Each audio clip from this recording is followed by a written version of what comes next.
We got J.Gov in the building today. We want to talk about the Clipse album. We want to like just end the whole generational battle. We just really want to. It's Clipsmas. You know what I'm saying? So we just got to talk about this whole time. We're going to drag it out. Like this is what's about to. So yes, it's Clipsmas. There, we got to see what does Gen Z feel about it. We've drafted you to speak for the entire generation. A lot of pressure. A lot of pressure on that. No, but you know, I mean, part of our joy in this is seeing Gen X, older men like step up and give like incredible performances, incredible hip hop. What do you think about the album? I think the album is amazing. You know, I was just happy to like hear them be as consistent as I was revisiting it, right? Because I didn't like that's what 02 was their debut or something like that. So like I missed a lot of that wave. So like always listening to the old Clipse music because like I'm a Pharrell's like nerd, you know what I'm saying? So like I was super into Clipse. I listened to like Philly's Most Wanted. I did all like the research, you know what I'm saying? The research. Their albums are consistent, like super consistent. So when did you get into the Clipse? Because you're 22? Yeah, I'm 22. I always like grinding. If like for people that are watching this, like NBA 2K15, that was executive produced by Pharrell. So it's the entire soundtrack is curated by Pharrell. So if you never had heard grinding before, you hear grinding there. A lot of early Neptune's beats is on there. And so that's kind of what introduced me to the world of Pharrell. I didn't know a lot of those songs was made by the same guy in that era. Oh, you know what I'm saying? Because that's mad interesting. NBA 2K broke records. Oh absolutely. my absolutely. Okay. And 2K15 was a height of 2K. Like that was like a big moment for 2K. It's 15, I mean, 17. Not playing the games, I thought even GTA maybe would be the sort of driver that like, are you getting Pharrell and music and Clipse through that also? I feel like Pharrell was on there. Pharrell is everywhere, you know? So I think it's like one of those things where if you not, because if you that young, like what, 2015, I had to be like 12, 13. I'm not following producers. I'm just following the people, right? I was super into Tyler at that time. And then like you recognize the guy in the Answer video in the back playing the drums. Oh, that's Pharrell. So you start drawing the connections. So yeah, I think a big thing that helped a lot of kids, at least like me, draw the connections of who this producer is. And he did NERD, he did all this, was like big curated things like video games or like when TV shows or like VH1 would do docs and like all that kind of introduces it to you. But if you don't package everything, which may cause the divide a little bit, if you don't package and curate it in a conscious way to educate you of that, it can cause a disconnect. You know what I'm saying? All right. So get back to Let God Sort Them Out. What are your feelings on that? Oh man, it was just great to hear them like progress as people. And I think people they kind of make it seem like it's just coke rap, but this is really like grown men and where they've taken their lives from what they did in the past. So like opening the album that way was like crazy, but like I thoroughly enjoyed it, you know.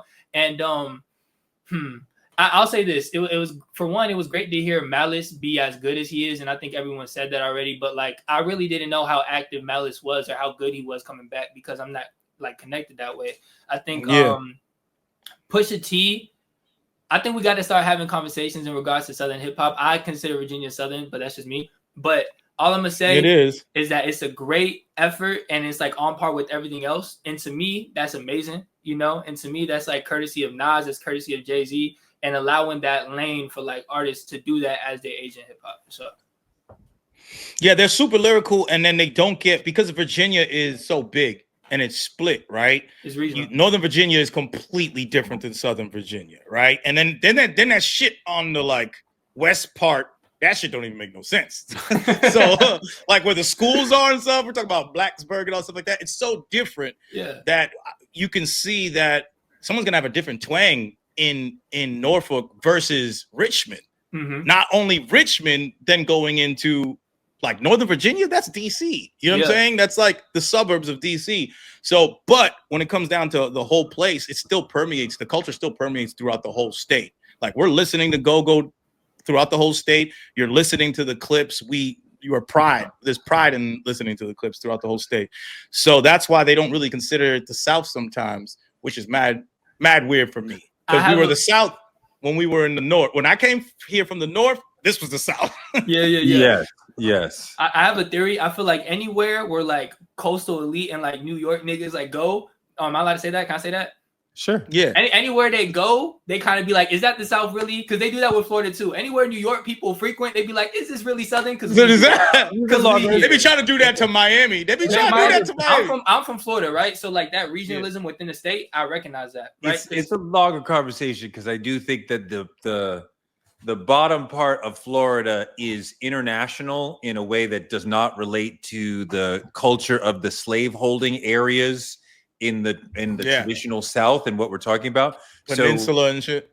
But yes, so what we define as the South is where there were slaves. So absolutely Virginia, absolutely that whole area that was slave country. That's what we're talking about. Mm-hmm. And not to dwell. Florida has slaves. Florida has the first black. But yes, but the bottom of Florida has become international and cosmopolitan, where Americans with some money retire there. People, a lot of Cuban people, a lot of diasporic people, as far as the Caribbean. It's changed. Long-term gentrification. Yes, that's different. Yeah. What I will say, and I'm not, because I don't want to dwell on it too much, but what I will say is that even if you go back to old Florida music, like Miami bass and all that, like even just when you hear the accents, it's Southern. Like you listen to Trina, that don't sound like, what I'm saying, someone else in Miami, like a Kodak Black. Or you listen to a Trick Daddy, that sound like a Southern dude. And I think there's pockets that still exist within the South Florida aspect that still has somewhat of a rooting in Southern culture, like a little bit. Like Denzel Curry, for instance, being from Liberty City, he don't sound like Kodak. He don't sound like a Jack Boy. It depends on where you are. You think Kodak doesn't sound Southern? Hold on. No. It's a unique dialect. Let's get back to the Clipse. Yeah, my bad. I want to hear what some of your favorite moments from the album, because picking favorite songs is tricky for a lot of people. But like, there's certain moments. He paused. But there's all right. He'll come back. I'll press pause. All right, we back. Let's talk about some of your favorite moments from the album, because picking favorite songs can be hard for people, but everybody has, the lines or the beat switches or whatever's that like jump out at them. So like, what's that for you?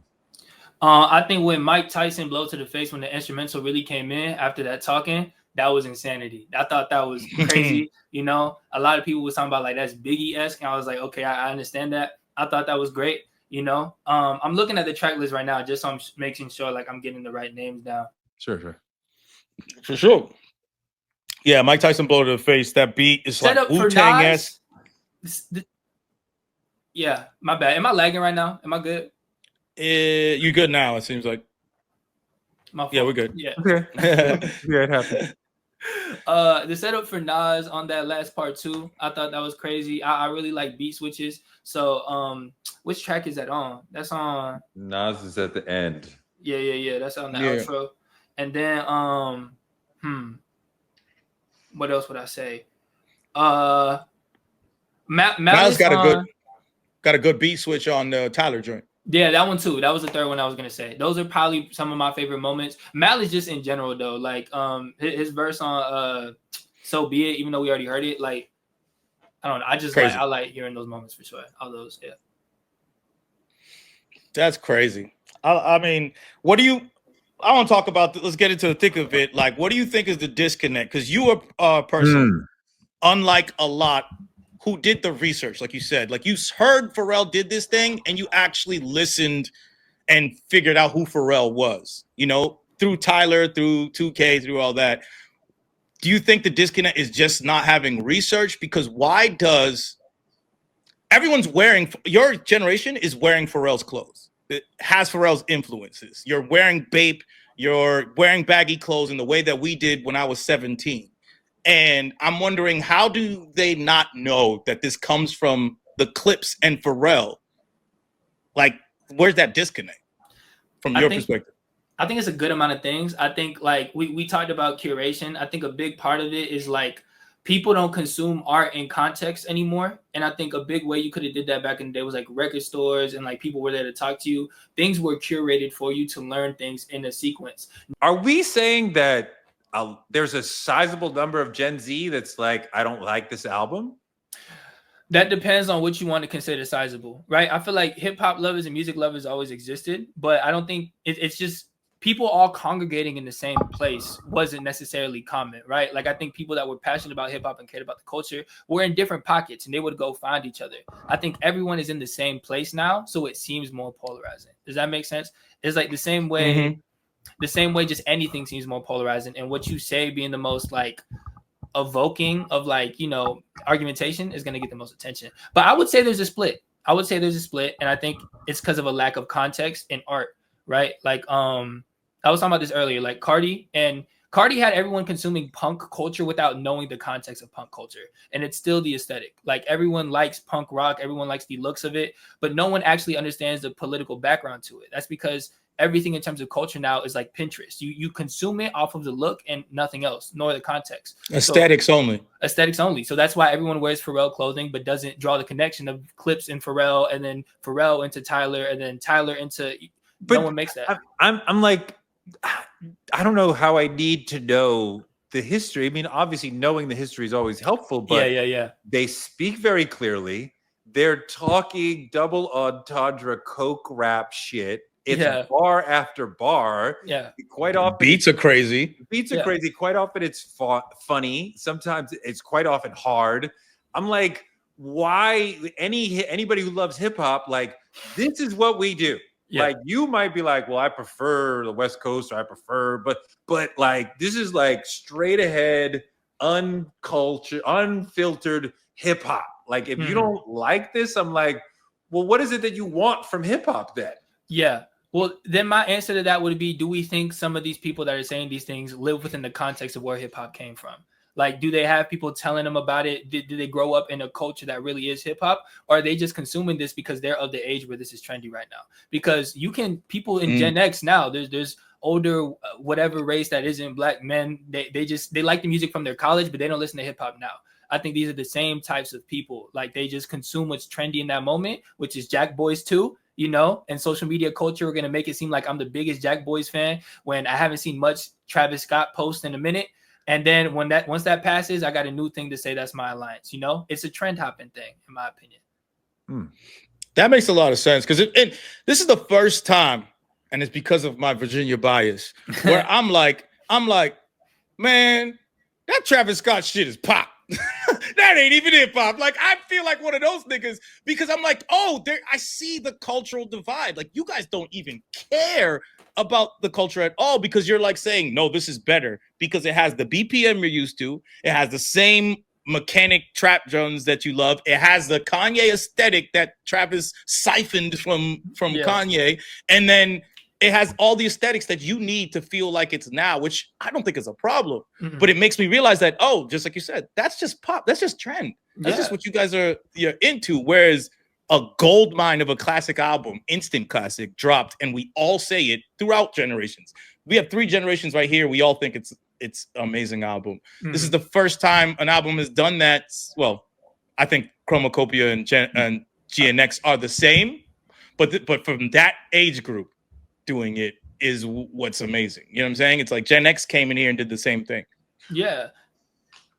Well, but help me understand a little bit about Gen Z hip hop, because if I'm like the fan, because if I'm like, I think about like the main sort of influencer, almost gods of our era, probably JayZ, Nas, and DMX, right? Like, you throw in like 1 or 2 more names, Green, like. But like, those are like the big planets that a lot of us were revolving around.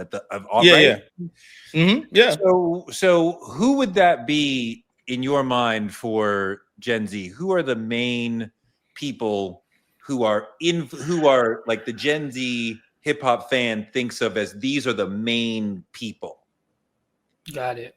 I think there's some overlap with the previous generation still. I think Gen Z is still pretty young. So like, I think Travis Scott is definitely up there. Travis Scott to me is like capitalism final boss. That's a later point. But Travis Scott, did y'all see the Labubu collab? Never mind. Travis Scott, no. I think Travis is there. I think Kendrick is up there as well. And I would say, the big 3 is just kind of I just kind of put that to the side. So it's like Travis, I would say Kendrick, and I would really say, in terms of like who's pushing the culture and things of that nature for Gen Z, like these are the guys, it's got to be Cardi up there as well. Isn't Tyler there? I said Tyler. No, I heard Travis, Kendrick. Oh, my bad. Okay. Tyler. I would put Tyler there as well. That's like is Cardi actually? But how many of these people are actually Gen Z though? So no, but that doesn't really, matter. right? It doesn't matter what generation the artist is in. It only matters. You talk about who they're speaking to. Yeah, because so this generation is listening to this, and the millennials are clearly also listening to Tyler, etc. But who are the Zoomers listening to? You said Cardi, Tyler, Kendrick, and Travis. Those are the central people for you. That would be what I would say from what I gather. Yeah, I think a lot of the people that you see with the Twitch streamers, that's kind of a good way to pinpoint it because that's who they're trying to attract, you know? So I would say those four. And then Tyler hates everyone, so he's not going to be on streams. So yeah. Which makes sense. Tyler makes sense. I did a whole thing on this. Did you see the Tyler show? No. Okay, so in the show, he starts on the stage and it's, he does the whole Saint Chroma thing, and then he dances across a bridge for a couple songs, and then he comes to a different set on the other side of the arena, and there's a little couch, a rug, a table, a record player. It's a home, and he's playing records from the record stack on the player, and that's how we move through the songs in that section. But I'm like, this is a representation of being home alone together because we're all with him. So it's almost like a visual representation of the internet or quarantine when you're alone together. And I'm like, anytime Gen Z artistry-wise, art culture-wise is talking about home, I'm like, this is very important because like COVID and where you quarantined with friends or with your family, your nuclear family, makes a huge difference in where you land politically and how you see other things. So like when I see Tyler taking you into his home for part of the show, I'm like, yes, he's relating to the whole alone together thing that's huge for Gen Z. Do you see it that way? In terms of bringing them into the home and trying to be more inviting? I would say so, yeah. I think it's two things. First thing, I think Tyler, it has had a lot of criticisms of music media for like the past like 10 years because it's not as curated as he would like. And I think like the vinyl thing he did too, kind of showing his connection with that within the home, like showing, different vinyls. And then this is it's him explaining where he comes from. Like, this is my lineage for those that may be new here, And I think that's one part of it. But I also think Gen Z, because of COVID and because of where we are politically and everything, is becoming more and more isolated. And I think a lot of art and a lot of social media has to be a lot more inviting to their personal lives. And I think Gen Z is now attaching to that level of vulnerability because people are so lonely. People don't go out into their third spaces or with communities anymore. And it's all being projected into the art and the visual displays you see, You're saying that Gen Z feels lonely, so they want that sated in the art. In the art and in their entertainment. They want to feel like they know you or they're connected to you somehow. Yeah, that makes sense. And I do think that has a lot to do with the pandemic because just even how we were just talking about how me and you met online and it's like you don't know, like age and all that stuff didn't matter. It was just who's making content and connecting to my perspective, right? Yeah. So I'm watching an 18-year-old who's very smart echo a lot of the opinions I had. I don't know how old this kid is, but I follow it. I enjoy it. Same way with he sees my content or whatever like that. So if we're all sharing content, it becomes this more of like we're attracted to the echo chamber versus the generation thing. And I think once you come back outside and you're going to class and you're around your friends, now there's like, you have to be around that person and know what they've been paying attention to online, and it might be different. So I feel like that discourse you're talking about between that generation might happen more because you guys didn't have the same experiences the way that Toure and I had with our own peers. Like we all watched the same thing. We all saw the same stuff and we were raised on the same things. Like a monoculture. Toure had 2 channels. A monoculture. Okay, you said 2 channels? You're bullshit. You had 2 channels. Bullshit. We had 3. Okay, so 3. My bad. ABC, CBS, and NBC. It was 3, and then it was Fox when I was in high school. So slow down, buddy. I would have begged for that. Think about that shit. And now the kids, I feel like, will beg for channel, like beg for like small curation. Like if they knew that this is where I got all the good stuff that I needed, they would go to that. That's why curated pages are like the biggest pages. Like you go to the rap page to find out about rap or whatever's going on. You get rap, tea, baby mama drama, all that. Somebody else talked about how in Gen Z, a critical divide is whether you quarantined like because you were in college, so with friends and peers, or at home, right? If you were in high school or below, like you were at home with your parents. Yeah. And the younger ones blame the Democrats for what happened, and they feel like voting for Trump is the more counter-revolutionary move. So that explains why a lot of people around your age are more conservative or voted for Trump versus the folks who quarantined with college friends and went more liberal. What do you think about that idea? I think that's an interesting broad stroke, you know, and I think it's not an unfair one. I think we may need to separate some of the communities that we are talking about in that context. But what I will say is that because of social media, like you said, social conservatism, fiscal conservatism, all that, it's just one big algorithm now. So there's not really a distinction. So I think a lot of people, they feel this way because of their prejudices. And they're like, this is completely where I align because you don't like this one group of people. So now we're all on the same side. And so because everything's become so FYP and there's no nuance on TikTok, there's no nuance on Instagram, it's much more easier to fall down that pipeline, like you said. And I think that's definitely a reason why that could happen, why that divide could happen. I think in terms of the college and the high school thing, I really don't think I've investigated that much. You know, I think that's probably true. You know, older Gen Z people do have differences in regards to younger Gen Z. Cool theory. Yeah, it's a cool theory, bro. J. Cole, I was also told is huge for Zoomers. I have a reputation online in regards to some of the things I say about J. Cole. What's the reputation? You know, I think you got beef with him. I think J. Cole was like my favorite rapper for about 2 years, you know, and then I heard To Pimp a Butterfly, and it was over for that. That's fine. That's fine. I think a lot of the things past that hasn't really moved me as much, and I have some criticisms about that. But I think J. Cole has that comfortability, and he has that typical rapper cadence and flow and like charisma that is very welcoming. And I think if you're someone that you think you like hip hop and you're new to it, especially for Gen Z, that's probably the easiest pipeline to fall under. Because I think Kendrick during the time we were growing up was very challenging. It was like no one's gonna just hop into To Pimp a Butterfly if you're like my age. You're probably gonna go maybe Good Kid if you found him there. It depends. So I think that's why. But J. Cole's very divisive amongst my generation. Like there's a divide there for sure. Yeah. It's interesting the way you talk about it. I feel like you learned hip hop history like really fast over short, right? In your own sort of like I experienced like first New York and then this and then that happened and this one rose in the second wave. The regions, yeah, right. And you're like, well, I just studied the whole culture in 6 months, right? Yeah, I would say from like 11 to like that age it was I was just studying. I'm not gonna lie, heavy. Yeah. Like, what was the general? Did you go in some sort of order? Like, how did you get from one thing you're studying to the next? I would say the first introduction to really studying it, I had an uncle who I used to live with, and he was super into Tupac, and he gave me a whole history lesson of Pac when I was like 10 years old. You know what I'm saying? Like everything. And so that got me into the YouTube documentaries were a huge era back when the Illuminati things were going on. Uncle. You know what I'm saying? Like all that.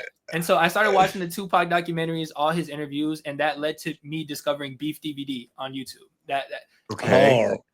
Beef DVD teaches you the entire chronology of hip hop up to like 2004, 2005. And so that kind of gave me everything I needed to know. And I just went from there learning, you know. Tyler, the Creator, scared me during his peak. I avoided that a little bit. I went to Chance during that time. But yeah, I would say I learned everything really fast from like 10 to 12. And then by that point, I was already caught up. I was there. Huh. That's fire. That's fire. Wait, did they cover the native tongues? They didn't cover native tongues, but they covered like what are things that random things. Harlem World. I learned what Harlem World was. I learned about Busy B and that first beef between him and Kool Moe Dee. Okay. You know, you learn connections with like the Queensbridge crew. You learn about KRS One and the South Bronx. You learn all that.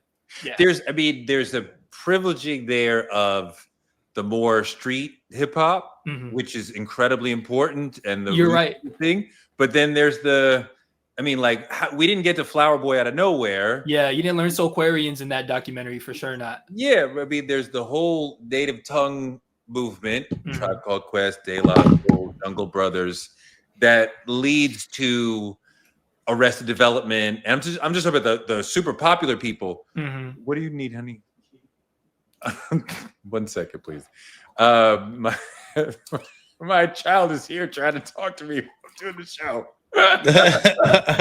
Hang on for 1 second, please. Gen Z right there. Gen Z right there. I got Gen Z coming at me. So anyway, yes, that softer MC that leads to Drake, that leads to even Tyler, and also the Roots in a way. I mean, Black Thought is hood, but they do a very intellectual, right? Like I feel like have you gone through and studied that sort of pipeline? Absolutely. Yeah. I think there was a lot of pipelines that happened during COVID. That's not how I fell into it, because I started listening to Tyler once I got over how scary he was when I was in elementary school, and he's the pipeline. You scared of Odd Future Tyler? I was scared of Odd Future Tyler, bro. He was scary. He was eating roaches. I was a good Catholic kid. He had upside down crosses. I said, hold on now. Let's listen to this chants.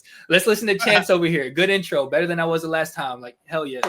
So I got into Tyler probably right after Odd Future. So that's like probably Wolf into like the Flower Boy era and everything. He's kind of that pipeline. But also during COVID era, Neo Soul was a huge rediscovery for Gen Z during COVID. So everyone started listening to Neo Soul, Erykah Badu. Like out of nowhere, I'm telling you, every girl my age started wearing head wraps and like beads and unks. You know what I'm saying? out of nowhere. You know what I'm saying? It was low key. It was performative. Like, you're not spiritual. You're a terrible person, but it's fine.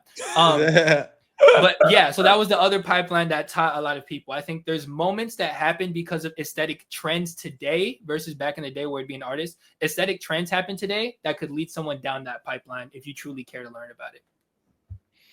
True.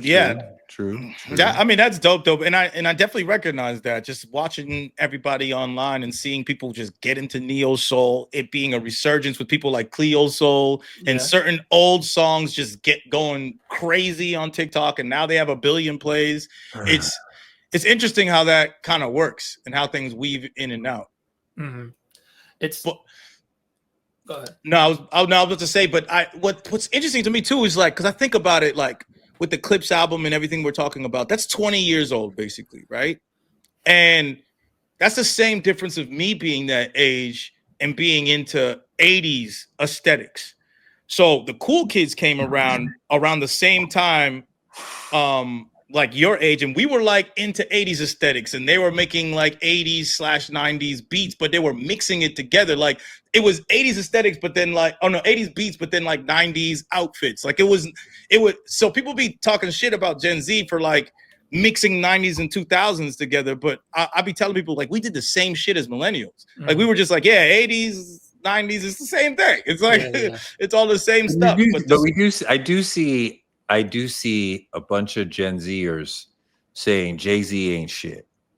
And I'm what is going on? What are you talking about? JayZ ain't shit. Like, why? What? And I feel like, it becomes like we have to have our own heroes, and fuck your heroes, Unc. That's really what it is. Because I'm like, do you listen to the record? It's the same thing to me as like Jordan couldn't go left. Like, what are you fucking talking about? Like, he played against plumbers. Like, what are you talking about?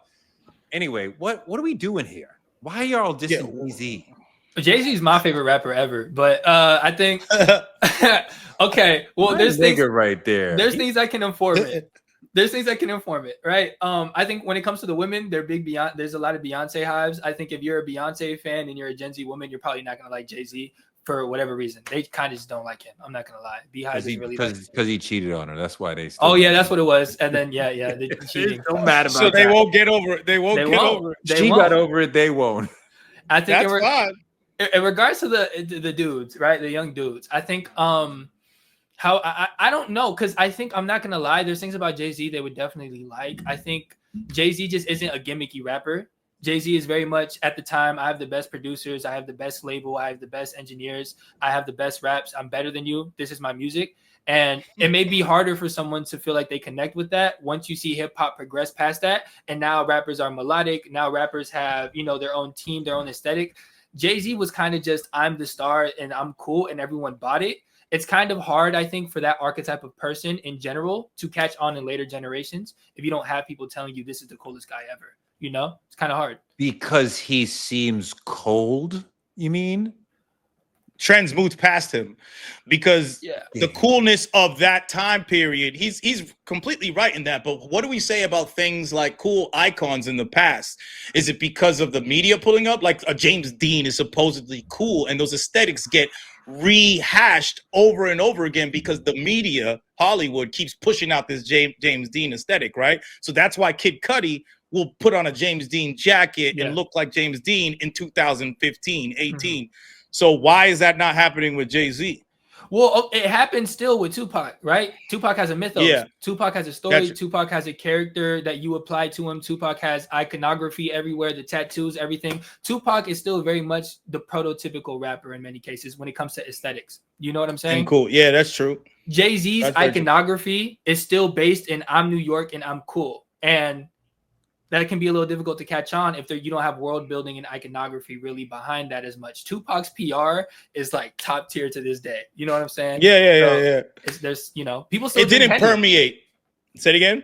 Well, I'm saying Hennessy. Henny still like these things still are relevant. Not to say JayZ isn't, but JayZ, I think the pull was him. And that can be hard sometimes in future generations if you don't have other things to support that image. And he's not there. He's also not there. He's disappeared. He still thinks he's cooler than everyone, which is fair. I like I like JayZ. He pulled Beyonce, like it's like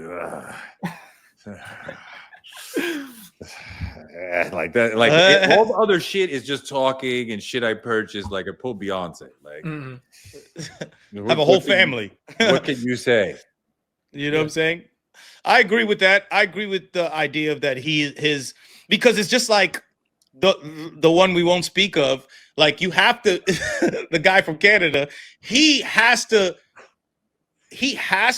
continuously put out music to be relevant. If he actually went away, people, how people threaten that idea, like, yo, if he went away, let's see what happens in hip hop if he goes away. It's like we would flourish. There would be a lot more artists out here in the streets having fun if the nigga just went away. But he has to stay or he will be forgotten. And that's the actual truth. And people don't realize that.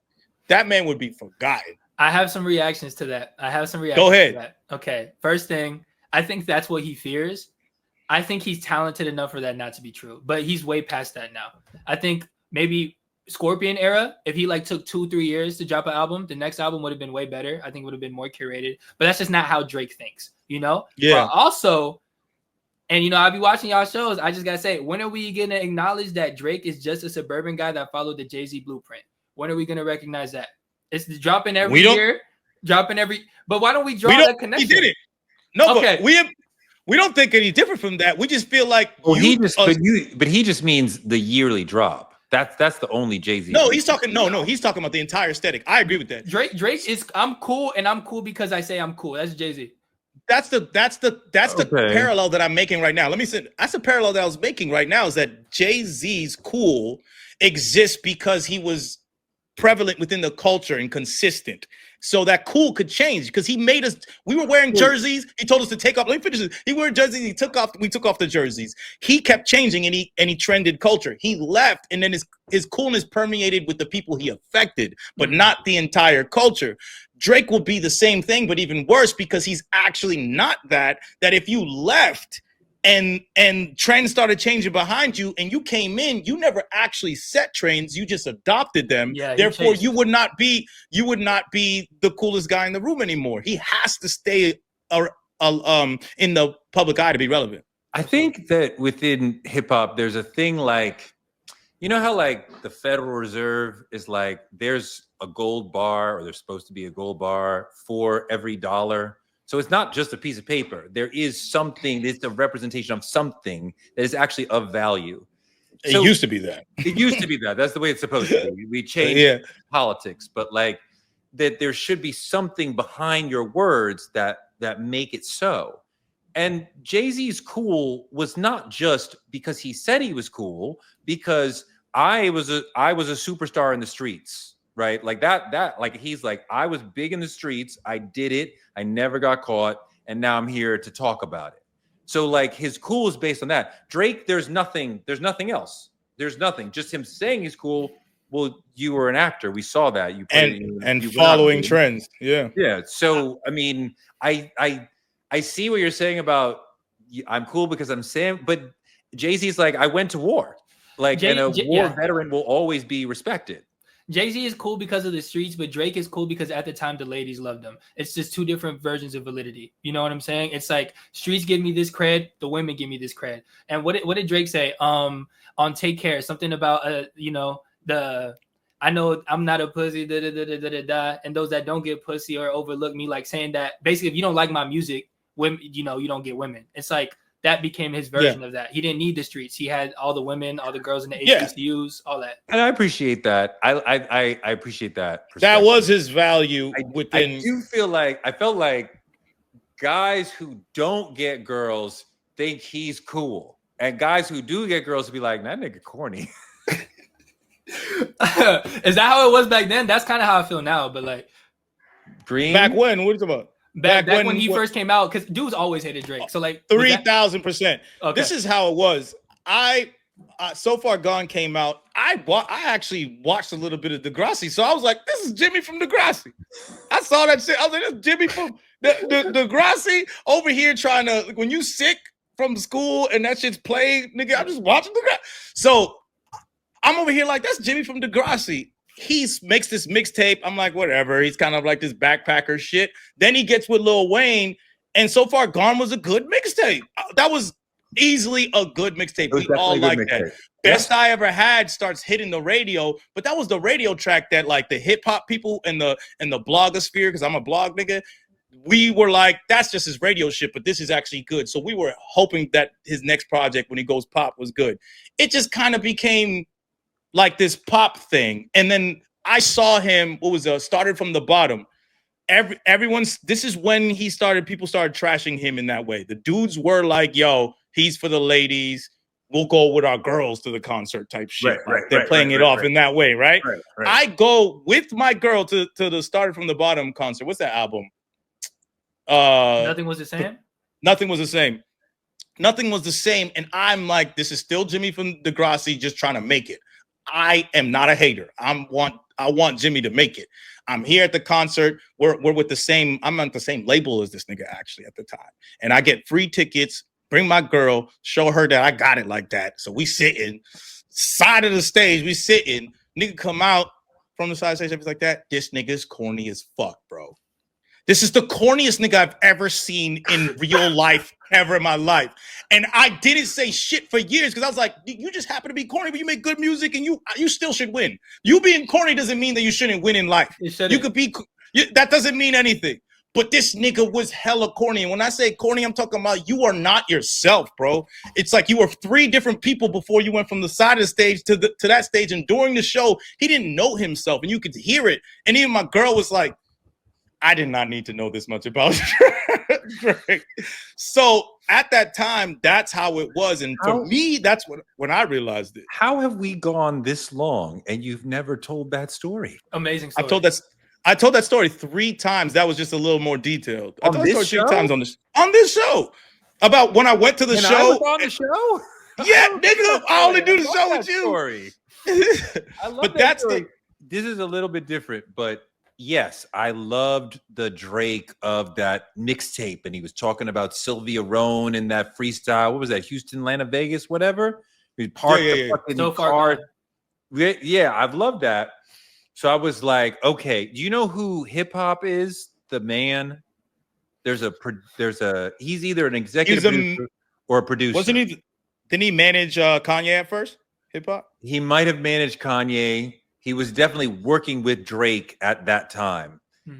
but I did not know that. I just knew him, and he stopped me on the street after the first album, after Best, and I was like, yeah, I don't know. I liked him on the mixtape, but he don't know if he want to be a rapper or R&B or an R&B singer. Like, what the fuck? The album doesn't know which one it is. And I'm talking to a producer on the album, and he's kind of getting salty, and I'm not understanding, why are you taking it personally that I don't like the Drake album? Like, who gives a fuck? Like, what do you think of the, you know, I thought it was just two music heads. Like, what do you think of the Drake album? Like, what do you think of it? Like, I fucking worked on it, nigga. Like, what the, I wasn't expecting it to be real. Like, anyway. That's hilarious. That's so funny. It's funny. I have like, yeah, Drake's rise is interesting. I think like when Drake really reached the top and like the Drake Meek beef, I'm not gonna lie, I feel like that's kind of when I think hip hop started targeting more suburban audiences. Like that's the official target, black or white. That's my own. That's a whole video essay I got on the way. You know what I'm saying? But wait. Okay. What year are you talking about? The Drake and Meek beef is 2014. Oh, you're way late. There's a huge shift with Innerscope. Innerscope is the first time when we're really going after the pop audience. It's like, it's like Eminem, 50 Cent, that whole era. Yes, right before that, like Innerscope changed the game, because I think really we're looking at a lot of smaller labels are thinking about how can I reach the hip hop fan. Oh, for sure. And thinking albums as a subgenre, and then Innerscope was like, no. This is the same as rock and roll, and we're going for the top multi-platinum level freaking artists and relationship with gigantic audiences. Innerscope doesn't have any mid artists when you think about it too. Like everything Innerscope dropped is Kendrick's part of that lineage. Yeah. Is the biggest rapper in the world. That's it. They only have the biggest rapper in the world. It's Snoop Dogg, it's Eminem, 50 Cent, Kendrick Lamar, Tupac briefly. It's Interscope is actually ridiculous, and that's like, I don't give a damn about labels right now, but if Interscope was, if Jimmy Iovine was like, yo, man, I want to sign you, I'm be like, yeah, we gotta talk. That's a fact. And Dre. Yeah. So that to Dre, me, that to me is where we made a break into, we wanted to get to pop audiences. Absolutely. Yeah, you know more about this than I do. Like internal machinations wise, I would definitely see that. I think I'm more so thinking in terms of perception, because I think after that, you see people not caring about writing or anything like that. You not caring about the elements of everything. And that's always been a thing, but it really intensified. And I think you can draw a lineage from that to like people being like, who cares if Gunna did this, this, and that? You know what I'm saying? It's like, I feel like a lot of these things being normalized, you don't really see happen until that. And not to say it's good or bad. I'm just saying perception wise, I feel like that's kind of where it starts. Y'all go ahead and keep. No, that's cool. That's cool. So that's your next video? Eventually, yeah. I think that's the one after the next one I'm making. It's gonna be in like 3 months. What are you making right now? I'm making a video actually about it's called the political influencer paradox. Okay. You know, long-winded. But basically just like how this becoming a social media trend and the journalism, how that's kind of taking over everything, is gonna possibly lead to dangerous implications of what the next big social media star is that is political. You know, so that's kind of.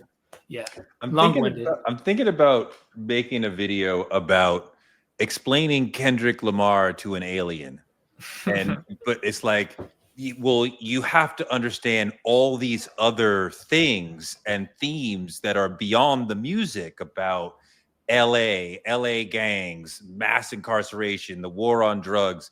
So like all these sort of meta themes that surround Kendrick's music that we already know because we live here, and just pointing out like, you need to understand this, so you need to read this book, you need to see this movie, because you just come to Kendrick cold, you would not fully understand. But if you've seen Colors and Boys in the Hood, and you read the new Jim Crow, and you understand the gang culture, and like you're like, there's so much going on here. So content like that is how you capture Gen Z. The context, the packaging, like this is everything. It needs to be like that now. You know what I'm saying? What do you mean? What do you mean? When we were talking about things lacking cultural context for people to appreciate it, we had things like that. You guys had content like that where all of this is like one-stop shop. We're explaining the history and this is the context of it. These are the producers. These are the people we're interviewing. We don't have that now. And I think you making that piece is gonna, for anyone that's Gen Z that's new, that you are basically an alien if you're Gen Alpha, Gen Z, and you don't know these things. That's the perfect way to explain everything and why it matters. Because that's interesting because I was thinking about also like a history of soft rappers, like rappers who can't fight, you know, and a whole sort of line of like that lineage of that from. Who's the first soft rapper, Torre? I'm curious. Yeah, I was just saying, I mean, you know, the guys who made Rapper's Delight. Oh, yeah. I mean, they were supposedly bouncers, they couldn't fight. You know, I mean, like you would not want to fight Melly Mel. And it's right perception. Like if Melly Mel's, you might be able to beat Melly Mel up in real life, but like if you saw him, you wouldn't want to fight him. But you saw them fat ass niggas from fucking Rappers Delight, be like, I can take that nigga. I think you're muted, Green. I have to think though, like, Yo. De La and Tribe took it to a different level. Who was really like a softie like that, Green? Like who's a softie before? I have a problem with that word. When I ain't gonna sit here and call a rapper soft, especially people that I've like played shows with or know or something like that. It's like I ain't about to sit here and I ain't call De La so soft. Fuck that shit. I saw Melly Mel in the street. No, it's a good point. It's a good point that like I may like people. It's like artsy people. Like to the point, De La Soul had to make a whole album saying, you know, we know how to fight, right? Like they didn't like most Pusha doesn't have to say that, right? Like Snoop Dogg. Well, because they're saying it in the music. I get it that you're saying the music, but I'm talking. That's the thing about reality. Some people might actually come like Lupe. Like, don't try to mess with Lupe. No, that's what I'm talking about. Lupe might whip your ass in real life, right? Because he will. But right, easily. I think and at the other end, like you remember Onyx? Did you see Onyx? Michael Jordan. Sticky Fingers seemed like the craziest motherfucker you've ever seen, right? You would not want to get into a fight with Sticky Fingers if you see him on the stage. Yeah. He did an MTV boxing thing where he was fighting some punk guy.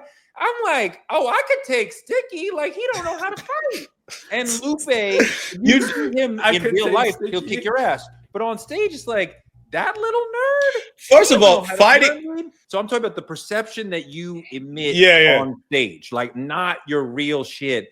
And everybody was fronting like they were hard as fuck. I mean, Curtis Blow was like, I'm an entertainer. First you were entertainers, but then it became like, I'm hard. And I'm trying to think who before De La JBs were like, no. I think it started off with the not hard because I think entertainers in general traditionally before were not hard. I feel like rappers brought the concept of tough guys coming into music, right? Yeah. Unless you throw in even Frank Sinatra, even though he was surrounded by tough guys and people were all that type of stuff, they didn't think of Frank Sinatra as a tough guy, right? It wasn't a thing to think of it in that way, specifically. Yeah. So I think rappers brought that idea. Frank could make you disappear just like, you know, the fucking you knew that. Yeah, but that's what I was trying to say. He's the only one. So that's why I don't want to say the entire history of pop music. But in general, an entertainer was not considered as a tough guy until I think rappers started coming in. So the first rappers were not tough. These they weren't even trying to put themselves out as tough, even if they were. Curtis Blow was entertainer. Run DMC was like, we're here to entertain you. I got the sense of like, we could fight. Like we could do anything you need to do in the hood. We're not drug dealers, but we know about that. We're not shooters, but we're not afraid of that. Like if you want to have a fist to fist with Run, like you know what I mean? Like the vibe's like, let's run it. Like he's not afraid of you.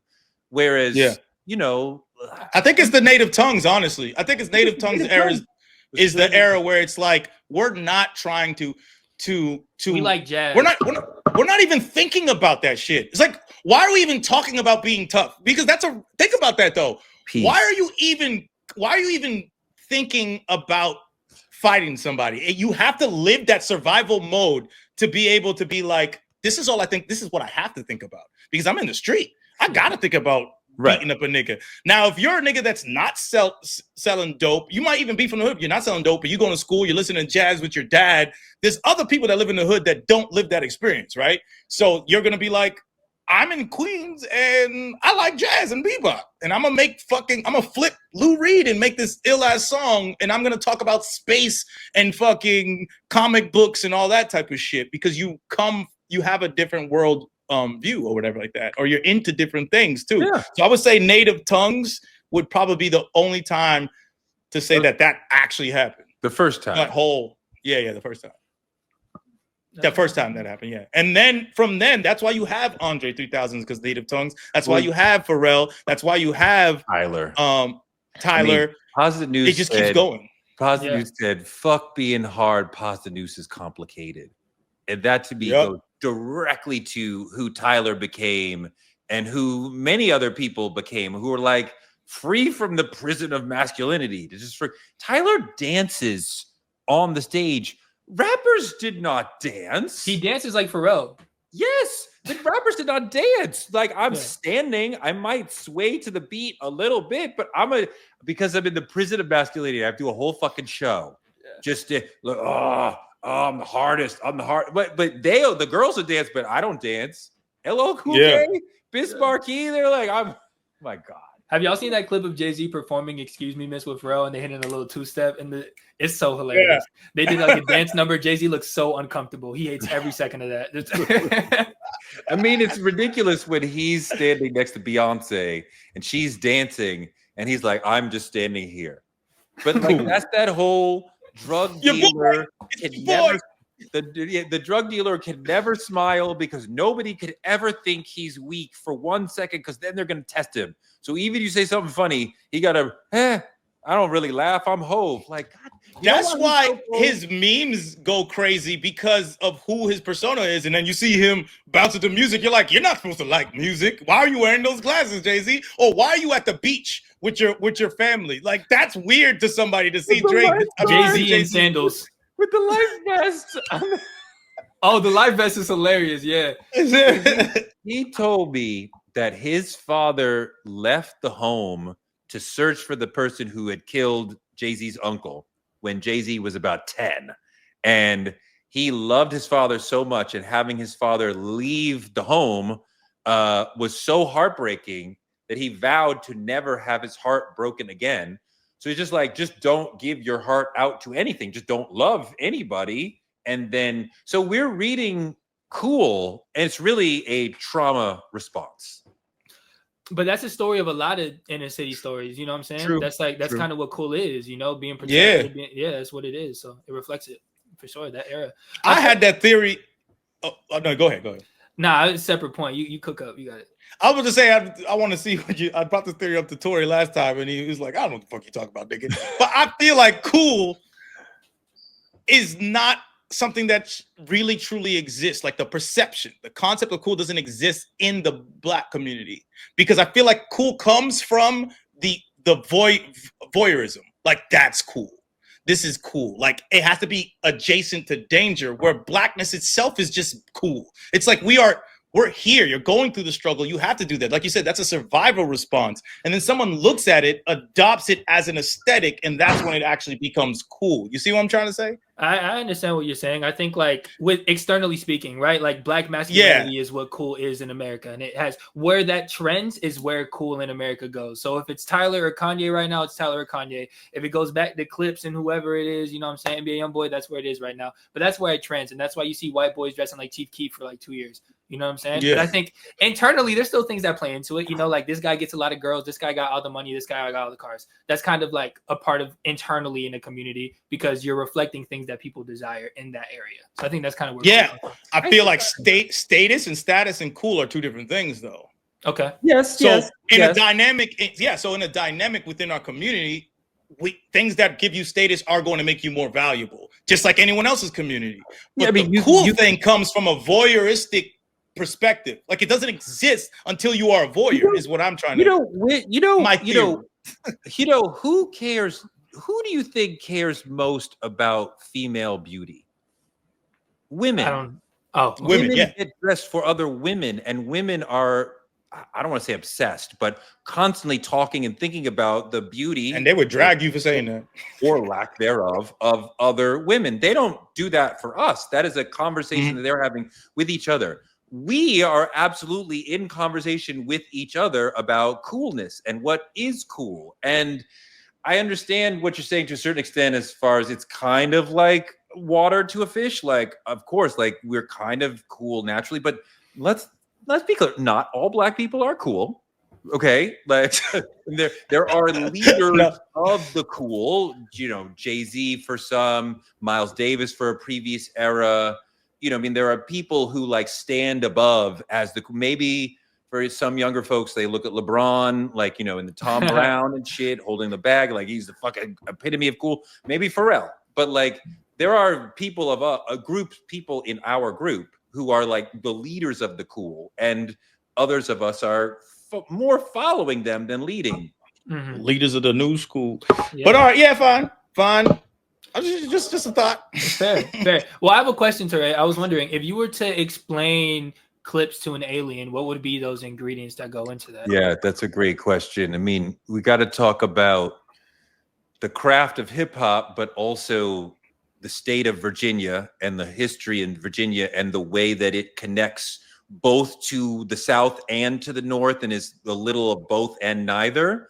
And obviously the drug trade, the crack epidemic, and the war on drugs is two separate things, but also the Pharrell's willingness to bring in a punk rock aesthetic, which had not existed, right? Like he was willing to bring in rock elements to it, which were there at the beginning of the culture with Run DMC, but really sort of, we didn't really keep playing with it as much as soul music and funk music. So that is being referenced also. And just sort of the desire. That's a great point right there. Thank you. The desire to be the most powerful person in your community.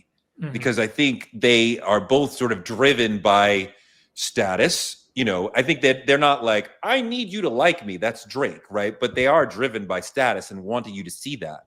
I mean, at this point, so that defines how they are succeeding both in the drug game and in the rap game. But at this point, you'd also have to go into Louis Vuitton and the meaning of Louis Vuitton. So important. Black street wearing high fashion, that specific brand, but also that whole history of us doing that and what that means for, you know, street guys to be draping themselves in old French clothing that's made by their friend who I could never be a thug. They don't dress this well, you know? Right. Who replaced Virgil Abloh.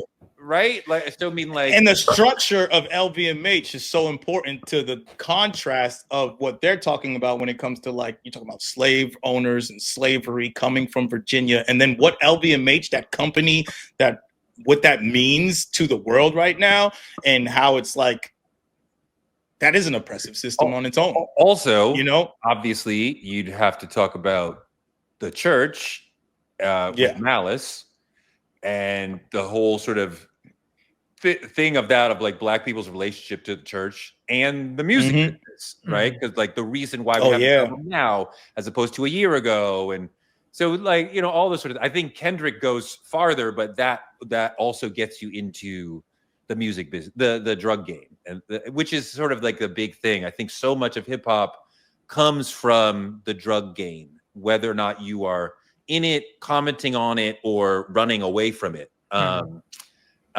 So, you know, the big thing with Kendrick, it allows you to get into the drug game and LA gang culture and the culture of LA and the history of Tupac and. Yeah. I think it's cool. Like, I think the Clipse is like a amalgamation of so many things that are prevalent today, like whether they're in the South or, like, you know, pause, soft and hard rappers, like Pharrell's influence along with them. You know what I'm saying? It's like, I'll say this. I don't think the Clipse would have ever predicted that their biggest, like, you know, people that the person that's inspired by them would be Tyler. I don't think they would have thought that'd be one of their successors, you know? Right. And I think that says a lot about that mixture of the things. And honestly, like, The Wire, if you threw The Wire in that duffel bag, I think that explains so much of the Clipse, you know? Yeah. For sure. You definitely have to see The Wire to fully understand the Clipse, for sure. I don't think they would be, when you brought up LV, because we know the drug talk, we know the Pharrell alliance, but so much about hip hop is fashion and your aesthetic. Like, that's, your look is 90% of what's going to get somebody to play your shit, right? Because it's communicating who you are, Really? you're cool, all Really? that. 90? Completely. 90. Here's what I'm saying. I'm talking about since the beginning, your look is 90%. Because in general, in life, that's what you're communicating to people. That's the first thing that is what they see, right? Yeah. Then they're getting everything else. But a lot of fans first encounter an artist orally. Yeah. No. Well, audio, yeah, you're talking about the audio in the sense of like this is put on this pedestal of the radio this is great music, and then it's thrown into that. That's a whole marketing funnel, though. That's a whole situation. Who you were always mattered in music. That's why I don't like when people talk about, yo, I wish I could just make the music where the music just mattered. That never existed. I don't know when people are talking about, because first music starts with people going to different towns and playing music in front of people, and you had to look a certain way. The look matters, and always Motown, everything. It's always mattered. It's never not mattered. Teddy Pendergrass's albums are just fit picks, a lot of them. Like just the hardest fit picks I've ever seen. He has like all mink coats. Like, oh my God, Teddy. Go ahead. I gotta go here. You gotta have that one. I gotta go in a minute, and I want to continue this conversation. But okay, so you've done your whole study on hip hop. Your #1 hip hop album of all time. This changes every day, man. Okay. Fair. Can I give you 2? Okay. Yeah. I think To Pimp a Butterfly. Okay. As we go older is gonna be one of those. Damn, this is such a Gen Z answer. Okay. I want to say My Beautiful Dark Twisted Fantasy as 2. You know, those are in the same decade. You know, okay. Great albums. Both great albums. Blueprint is up there. I gotta throw that in there. So those are are those your favorites? Like, does that define who you are as a hip hop fan? Like your actual favorites. My Beautiful Dark Twisted Fantasy. No, that does not define who I am as a hip hop fan. No, absolutely not. To Pimp Butterfly. Yes, that was very. Damn, what would be the second? Okay, this is a tough question, Teray. I'll say not a Tyler album. Hold on, nah, it's not a Tyler. It's not a Tyler. I would say second favorite ever. Favorite. I would have to say Blueprint. Those two, like once I die and you go over the Spotify streams above my head, it's gonna be like To Pimp a Butterfly and then like Blueprint. You know, I can't count Miseducation. But that would probably be 3. Why can't you count Miseducation? Because she's rapping on like a couple, like 3 songs on there. She got like a verse. I don't agree with that. That is a rap album. That is a hip hop album. That's my top 3 then. I consider it. I didn't know what y'all was gonna be on. We love Miseducation. I don't think there's any. I don't like undercount it because she sings a lot. It's a hip hop album because hip hop, brings in. Yeah, it's she's 100% hip hop culture, and hip hop brings in other sounds. So yeah. That's my 3. It's all good. True. Fantastic conversation. Thank you so much. Let's do it again. Let's show. Of course. Let's definitely do it again. Yeah. I'ma get $1 million in the bank.